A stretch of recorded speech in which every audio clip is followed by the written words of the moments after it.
जी-मार्ट cycle store के संचालक द्वारा ग्राहक के साथ मारपीट करने पर पीड़ित पक्ष पुलिस अधिकारियों के पास न्याय के लिए पहुंची है। उज्जैन के एटलस चौराहा पर स्थित जी-मार्ट नामक साइकिल की दुकान के संचालक पर और कर्मचारियों पर एक ग्राहक के साथ मारपीट किए जाने का मामला सामने आया है। दुकान संचालक के खिलाफ उक्त पीड़ित पुलिस अधीक्षक कार्यालय पर शिकायत करने पहुंचा है। दरअसल यह मामला एक दिन पहले का है। जी-मार्ट साइकिल स्टोर पर एक युवक अपने बच्चों के लिए इलेक्ट्रॉनिक साइकिल खरीद कर ले गया था और गाड़ी में खराबी होने पर जब वो दुकान वाले के पास गया तो उसके साथ दुकान के कर्मचारी और संचालक द्वारा बेरहमी से मारपीट हुई है। इस पूरे मामले में दुकान संचालक पर कार्रवाई की मांग को लेकर हिंदुवादी संगठन ने पुलिस अधिकारियों को ज्ञापन सौंपा है। मेरी वाइफ ने और बच्चे ने मेरी बेटी के लिए एक थार टाइप की कार खरीदी थी 10,500 में दिसंबर महीने 22 दिसंबर को। उसमें म्यूजिक सिस्टम में खराबी आई थी घर आने के समय में, तो 23 तारीख को ये लोग जाकर के कार वापस कर दिए। फिर कुछ समय बाद वो बोला, उसमें रिसीविंग पे भी लिखा उसने कि कार बिकने पे या मैं आपको पैसे वापस कर दूंगा या कार बदल के दे दूंगा। ये 4, 5, 6 बार गए तो वो बोलता है कि बैठो बैठो करके 2-4 घंटे बिठाता है, उसके बाद बोलते हैं कल आना। तो कल मैं घर पे होने की वजह से क्या हुआ, ये बोले कि चलो एक बार आप जा कर के अपन बात करते हैं। तो मैं थोड़ा पीछे, हम दोनों थे साथ में, और इतने में क्या हो गया, जा कर के बात करी तो वो गुलरेज और उसका भाई परवेश ये थोड़ी सी बात में गाली गलौज पे आ गए और मेरी वाइफ को गाली गलौज करने लगे और धक्का मुक्की के लिए आए। तो मैं बीच बचाव करने लगा।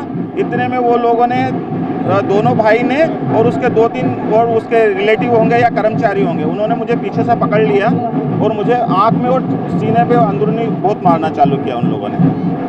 सर, ये मामला ये हुआ था 21 दिसंबर को हमने बच्ची के लिए गाड़ी खरीदी थी जो ख़राब हुई थी।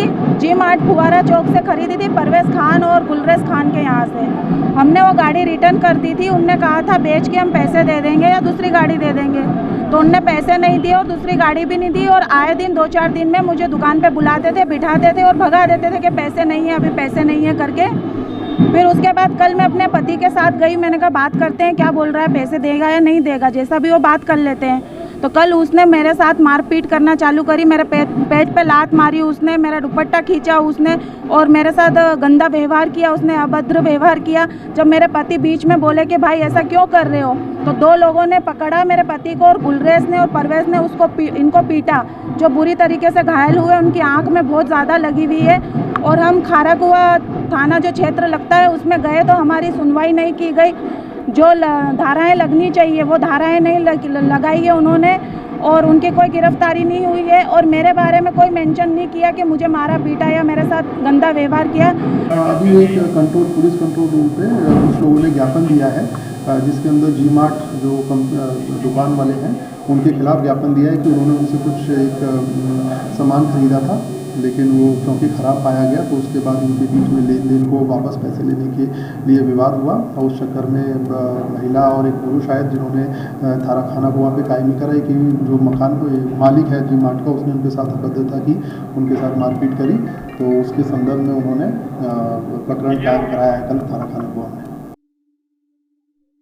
सेवाधाम और जिला प्रशासन के प्रयासों से उम्र कैद की सजा काट रहे पति को अपने बेटे के अंतिम संस्कार के लिए पैरोल मिली है।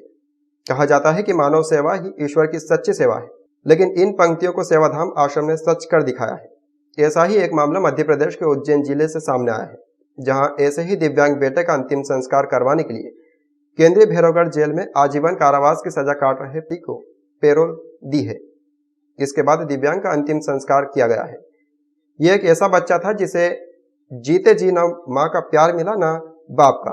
माँ का प्यार क्योंकि माँ अपने ही बेटे को न तो 2 वक्त की रोटी दे पाने में समर्थ थी और न ही उसका इलाज करवाने को पैसे उसके पास थे। बाप भी मासूम की दुनिया में आने से पहले ही लूटपाट और हत्याकांड में आजीवन जेल की सलाखों के पीछे पहुंच गया। दरअसल पति के जेल जाने के बाद गर्भवती पत्नी ने जिस मासूम को जन्म दिया वो जन्म से ही दिव्यांग था और किस्मत ने उसे अंकित ग्राम सेवाधाम आश्रम पहुंचा दिया। यहां मासूम का हर तरह से न सिर्फ ध्यान रखा गया बल्कि उचित इलाज भी दिया गया, लेकिन जन्म से ही गंभीर बीमारियों के चलते आश्रम में उसने जिंदगी का दामन छोड़ दिया। अंकित ग्राम सेवाधाम आश्रम संस्थापक सुधीर भाई ने बताया कि साल 2020 में जिला कलेक्टर उज्जैन ने दिव्यांग 5 साल के बच्चों को सेवाधाम आश्रम में प्रवेश दिया था। वहीं उसके पिता 2014 से केंद्रीय जेल भैरवगढ़ में आजीवन कारावास की सजा काट रहे हैं। जहां जिला अस्पताल में मौत के बाद उसके परिवार से संपर्क किया गया, लेकिन परिवार अंतिम संस्कार में सम्मिलित नहीं हो पा रहा था। तब उसके पिता केंद्रीय जेल में सजा काट रहे हैं। उसकी जानकारी तत्काल जिला प्रशासन को दी है। इस दौरान 3 घंटों में एक्शन दिखाते हुए माननीय संवेदनाओं के तहत सजायाफ्ता पिता को अंतिम संस्कार के लिए पैरोल का आदेश दिया है। बच्चे के पोस्टमार्टम के बाद पिता ने सुधीर भाई की उपस्थिति में अपने बेटे के अंतिम दर्शन कर अंतिम संस्कार किया है। इस दौरान सभी की आंखें नम थी। वहीं पिता को गहरा अफसोस था कि पूर्व में पैरोल पर होते हुए भी अपने बेटे को जीवित नहीं मिल सका। इस दौरान सुधीर भाई ने बताया कि आश्रम में जब किसी की मौत होती है तो अंतिम संस्कार वो खुद करते हैं। यदि आश्रम में रहने वाला का कोई भी रिश्तेदार देश में कहीं भी है तो उसे न सिर्फ सूचित किया जाता है बल्कि अंतिम संस्कार भी वहीं करे, ऐसा प्रयास किया जाता है। ऐसे में 8 साल के मासूम के मामले में भी जब उसके मां से संपर्क किया गया तो उसकी जानकारी नहीं मिल पा रही थी। इस पर परिजनों ने कहा कि हम लोग कोई नहीं आएंगे, आप लोग ही अंतिम संस्कार कर दें। लेकिन सुधीर भाई ये चाहते थे कि मासूम के अंतिम दर्शन उसके पिता तो कर ले, लेकिन समस्या थी कि उसके पिता केंद्रीय जेल भैरवगढ़ में आजीवन सजा काट रहे थे। मगर सुधीर भाई ने हार नहीं मानी और आश्रम में अथक प्रयासों से महज 3.5 घंटे आपात पैरोल के आदेश जिला प्रशासन ने देकर उसके मासूम बेटे का अंतिम संस्कार पिता ने पूरा किया। इस काम में बाल गृह अधीक्षक शैलेंद्र कुमावत का सराहनीय योगदान रहा। जैन सेवाधाम आश्रम में एक बालक है पीयूष, जिसकी मृत्यु हो गई थी और उसके पिता क्या नाम है इनका,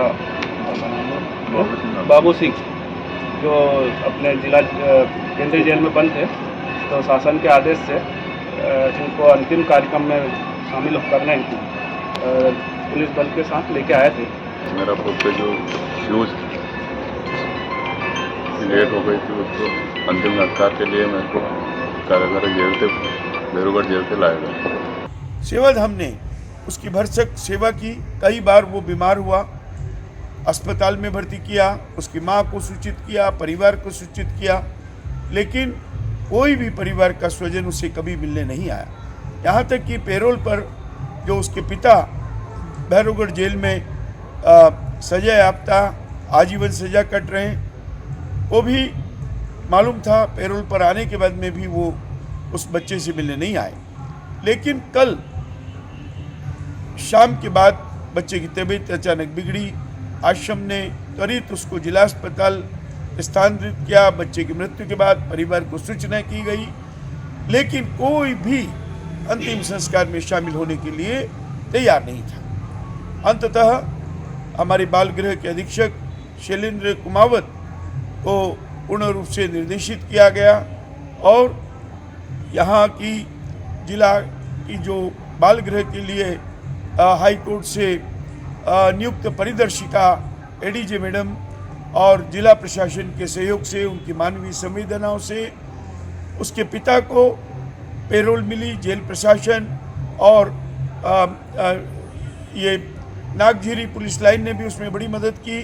त्वरित कार्रवाई कर चंद घंटों में, 2-3 घंटों में, और उसको अपने पिता को उसके बच्चे के अंतिम संस्कार का अधिकार मिला।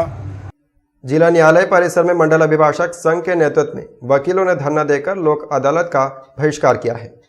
जिला न्यायालय परिसर में शनिवार को वकीलों का विरोध प्रदर्शन देखने को मिला है। दरअसल ये प्रदर्शन मंडल अभिभाषक संघ के नेतृत्व में हुआ है। यहाँ अध्यक्ष अशोक यादव, कोषाध्यक्ष महेंद्र सोलंकी वकीलों के साथ धरने पर बैठे हैं।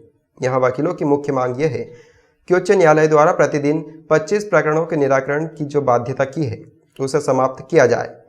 यहाँ बता दें कि शनिवार को ही वर्ष की पहली लोक अदालत भी लगाई गई है, जो कि वकीलों के प्रदर्शन के कारण लोक अदालत प्रभावित हुई है। वकीलों ने यहाँ लोक अदालत का बहिष्कार किया है।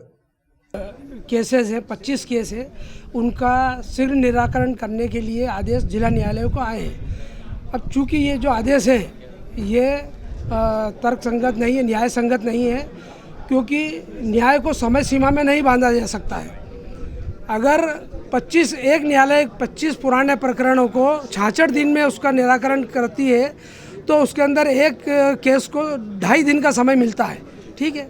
इसी प्रकार से उनके जो निर्देश हैं कि 1 वर्ष के अंदर 100 प्रकरणों का निपटारा करना है न्यायालय को। अब वो पुराने 5 साल पुराने जो प्रकरण है उसमें अभी 19-20 तक के भी प्रकरण आ चुके हैं। अब उसमें अव्यवहारिकता ये है कि अगर कोई पक्षकार यदि हॉस्पिटलाइज है या बीमार है या बाहर गया है, वो अगर उपस्थित नहीं होता है तो उसके खिलाफ तुरंत यहाँ पर निर्णय हो जाता है, एक तरफा एक पक्षी कार्रवाई होती है। तो मेरा ये कहना है माननीय उच्च न्यायालय से, न्यायाधिपति महोदय से, कि इसको समय सीमा में नहीं बांधते हुए इसका समय बढ़ाया जाए, उसका निराकरण किया जाए।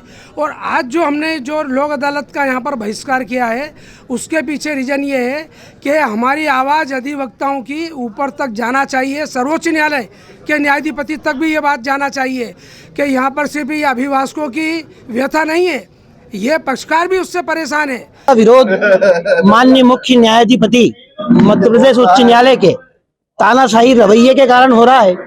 विगत 1 वर्ष से सारे वकील परेशान हैं कि उन्होंने 25-25 प्रकरणों के जो बेंच बना कर दिए हैं कि आप इनको चलाओ, बिल्कुल उसमें हमारे अभिभाषक परेशान हो रहे हैं। आज हमने लोक अदालत का विरोध इसलिए किया है कि आज के जो लिटिगेंस यहाँ पे लोक अदालत में खत्म होना थे, आज हम सहयोग नहीं करेंगे तो ये लिटिगेंस खत्म नहीं कर पाएंगे। और इससे एक बड़ा मैसेज जो है माननीय सर्वोच्च न्यायालय तक जाएगा और हमारे जो मुख्य न्यायाधिपति हैं मध्य प्रदेश उच्च न्यायालय के, वे शायद अपना रवैया बदलेंगे और अपनी तानाशाही खत्म करेंगे। राष्ट्रीय विधिक सेवा प्राधिकरण जबलपुर के निर्देशानुसार प्रधान जिला और सत्र न्यायाधीश R.K. माणी के मार्गदर्शन में शनिवार को जिला न्यायालय परिसर में मां सरस्वती की प्रतिमा पर माल्यार्पण और दीप प्रज्वलित कर किया है। बता दें कि जिला व तहसील न्यायालयों में शनिवार को संयुक्त रूप से नेशनल लोक अदालत आयोजित हो रही है। लोक अदालत के लिए 44 खंडपीठों का गठन किया है। इनमें से जिला न्यायालय में भी सभी खंडपीठ कार्य करेंगे। इन खंडपीठ के पटल पर विभिन्न मामलों को रखा जाएगा और आपसी सुलह समझौते के तहत निराकरण किया जाएगा। लोक अदालत में लगभग 3000 प्रीलिटिगेशन प्रकरण यानी कि जो मामले कोर्ट में न पहुंचे हो और न्यायालय में प्रक्रियारत लगभग 1000 मामलों पर सुनवाई होगी। शनिवार को सुबह 10 बजे से लोक अदालत का कार्य शुरू हुआ। देखिए, अभी हमने मैक्सिमम प्रकरण रखे हैं और जितनी खंडपीठ हमेशा रहती है लगभग सभी जजेस की खंडपीठ है और कोशिश ये है कि इस बार भी हम एक नया कीर्तिमान स्थापित करें। वर्ष की पहली लोक अदालत है, इसलिए जिम्मेदारी भी ज़्यादा है कि शुरुआत अच्छी हो। तो हमारी पूरी कोशिश रहेगी कि इस बार सर्वाधिक प्रकरण हो आपसी राजीनामे से, आपसी सुलह से। Eco India Madhya Pradesh NHM द्वारा संयुक्त तत्वाधान में पोस्ट कोविड सिंड्रोम की वर्चुअल कार्यशाला का प्रथम मॉड्यूल क्षेत्रीय संचालक स्वास्थ्य कार्यालय उज्जैन में संपन्न हुआ है। सर्वप्रथम मां सरस्वती का पुष्प अर्पित कर और दीप प्रज्वलित कर मुख्य अतिथि डॉक्टर रजनी डावर, क्षेत्रीय संचालक उज्जैन के डॉक्टर RC पानिका, संयुक्त संचालक doctor Savyasachi, deputy director doctor Sanjeev Kumrawat द्वारा किया गया। डॉक्टर संजीव कुमरावत द्वारा एक पोस्ट कोविड पर जानकारी दी है। डॉक्टर रौनक एलची, नोडल अधिकारी असंचारी रोग द्वारा वर्चुअली पोस्ट कोविड सिंड्रोम समझाया गया। मध्य प्रदेश से deputy director NHM NCD doctor Namita Neelkhand संपूर्ण BC से जुड़ी है।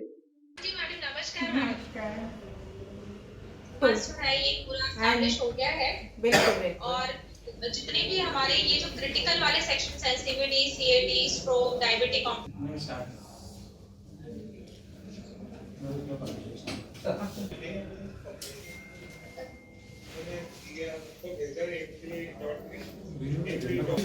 NCD Ujjain, DSO, RBSK nodal and Corona nodal officer Ujjain. I heartily welcome you all the MP program on the long COVID syndrome. भी complications हैं, जितने भी परेशानियां हैं उसके बारे में our JD Ujjain ma'am Dawa ma'am to please felicitate the जन्मदिन के अवसर पर श्रीमती माया राजेश द्विवेदी ने सबसे पहले देवदर्शन और गोमाता की सेवा कर संकल्प लिया। बड़ी संख्या में संत समाज, कांग्रेस के जनप्रतिनिधि सहित आमजन ने भी जन्मदिन की शुभकामनाएं दी है। दरअसल शुक्रवार को कांग्रेस के वरिष्ठ पार्षद माया राजेश द्विवेदी ने अपना जन्मदिन अलग ही अंदाज में मनाया है।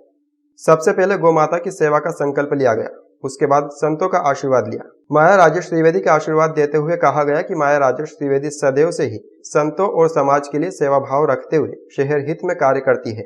आज उन्होंने एक अलग ही अंदाज के साथ अपना जन्मोत्सव हम संतों के साथ मनाकर और हमें गिफ्ट के तौर पर तुलसी का पौधा दिया है, जो हमारे धर्म में सबसे बड़ा पौधा तुलसी का ही माना जाता है। क्योंकि तुलसी विष्णु को अधिक प्रिय होती है। इस प्रकार विष्णु ने पूरी सृष्टि में अपना परचम ले रहा है, वैसे ही पूरे शहर में माया राजेश त्रिवेदी का परचम समाज सेवा, देश सेवा, राजनीति सेवा का परचम एक दिन अवश्य लहराएगा।